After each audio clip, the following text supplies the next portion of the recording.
और आपदा से पहले जो है ये आपदा ना आए, इस पर हमको विचार करने की, सोचने की ज़रूरत है। लेकिन आप 2013 की आपदा को देखेंगे तो वहाँ जो है चेतावनी थी मौसम की।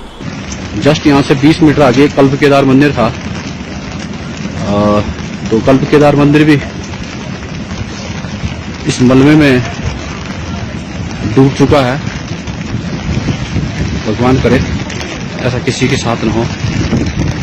आप देख सकते हैं कितना जबरदस्त तबाही हुई है। जैसा आपने कहा कि हज़ारों की संख्या में पेड़ काटे जा रहे हैं। ये धराली वाला जो इलाका है, यहाँ जो है देवदार का वन है, और आपने सड़क बनाने के लिए वो वनों का जो है बिल्कुल बर्बरतापूर्वक, निर्ममता से उनका कटान किया है।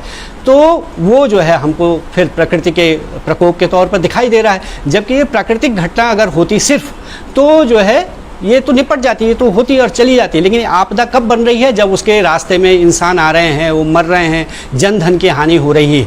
तो विकास कार्य के करने के लिए जो वहाँ का हिमालय का जो पारिस्थितिकी है, वहाँ का जो वातावरण है, वहाँ की जो प्रकृति है, और मौसम का जो ये बदलाव है, इसको मद्देनज़र रखते हुए ही आपको विकास की योजनाएं वहाँ बनानी होंगी। आप जैसा विकास दिल्ली में, अहमदाबाद में कर रहे हैं, वो सोच से अलग हट करके ये जो हिमालय की जो संवेदनशीलता है उसके ध्यान में रखते हुए विकास को करना होगा, तभी हम इससे बच सकते हैं। अन्यथा जो है, जैसा कि सुप्रीम कोर्ट ने चेतावनी दी है कुछ दिन पहले हिमाचल वाले मामले में, कि हिमाचल जो है भारत के नक्शे से गायब हो जाएगा। ये सिर्फ हिमाचल के लिए नहीं है, पूरे हिमालय के लिए सत्य होने वाला है कि पूरा हिमालय ही जो है ऐसे संकट में और ऐसे अंधाधुंध विकास का जो ये बुलडोजर चल रहा है उसके नीचे करा रहा है। इसको रोके जाने की, इसको थामने की ज़रूरत है। दूसरी बात उसमें ये कही गई कि नदी के किनारे जो है बसावटें वो किया जाए, और नदी से 200 मीटर दूरी तक कोई भी निर्माण कार्य वहाँ ना हो,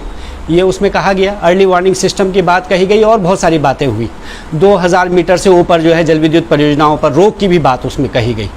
तो ये तो सरकार की जिम्मेदारी थी कि वो जो नदी के किनारे बसावटें हैं, और ख़ास तौर पर धराली वाला जो इलाका है, यहाँ तो जो ये नए होटल्स, होम स्टेज ये बने हैं 2020 के बाद का ये सब डेवलपमेंट है, तो ये सरकारों की जिम्मेदारी थी कि उसको रोकते। अभी तो जो है रुद्रप्रयाग जिला जो है पूरे देश में सर्वाधिक आपदा की दृष्टि से संवेदनशील माना गया है, और लगातार पिछले 3-4 महीनों से लोग एक फ़ोटो जो है फेसबुक पर, ट्विटर पर डाल रहे हैं, जिसमें उसी रुद्रप्रयाग जिले में एक 10 मंजिला होटल बन रहा है। लगातार कहा जा रहा है कि भाई नहीं बनना चाहिए, लेकिन आबाद गति से उसका काम चल रहा है। तो ये जो जिम्मेदारी सरकारों की थी कि वो ऐसे अवैध निर्माणों पर, ऐसे निर्माण जो कि जो है कल के दिन आपदा का कारण बन सकते हैं, उसको रोके, लेकिन ये हो नहीं रहा है। आपने 2021 की आपदा का जिक्र किया, जो ऋषिगंगा में आपदा है, तो उस आपदा के बाद जो हुआ है कि भाई सरकारों को उससे सबक लेना चाहिए था, उससे सीखना चाहिए था, केदारनाथ की आपदा से सबक लेना चाहिए था, लेकिन वो दिखाई नहीं दे रहा है। वो लग रहा है कि जो है जब आपदा आ जा रही है उसके बाद बचाव और राहत का काम कैसे करना है, इस पर बहुत जोर है। लेकिन आपदा से पहले जो तैयारी करनी है कि आपदा आए नहीं, उसके ऊपर कोई काम नहीं है, और हम केवल आपदा की प्रतीक्षा कर रहे हैं। वहाँ भी जो धराली में जो हुआ है, वहाँ लोग कह रहे हैं कि हमको कोई इस बात में जानकारी नहीं थी, मौसम की कोई जानकारी नहीं थी, जबकि जो है अब हमारे पास तकनीकी तौर पर बहुत सैटेलाइट की तस्वीरें हैं, जिनके विश्लेषण के जरिए आप जो है पहले से बता सकते हैं कि यहाँ जो है बादलों की ऐसी स्थिति है, और उनके ज़रिए जो है ये बताया जा सकता है कि यहाँ अतिवृष्टि होने वाली है, जो नहीं हो रहा है। लेकिन आप 2013 की आपदा को देखेंगे तो वहाँ जो है चेतावनी थी मौसम की। 15 जून से पहले जो है चेतावनी दी गई थी, बल्कि कल एक चैनल पर मेयर आनंद शर्मा जी, जो पहले वहाँ मौसम का वो देखते थे उत्तराखंड में, वो थे, और उन्होंने दिए चेतावनी, उसके बावजूद कोई सरकारों ने वो नहीं किया, और इतने हज़ारों लोग वहाँ मारे गए।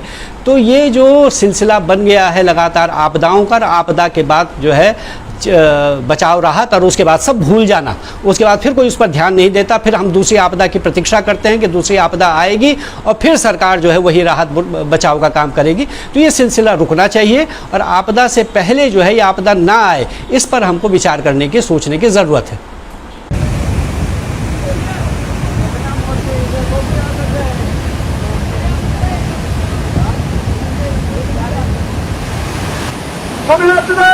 पानी का जैविक लगातार बढ़ रहा है।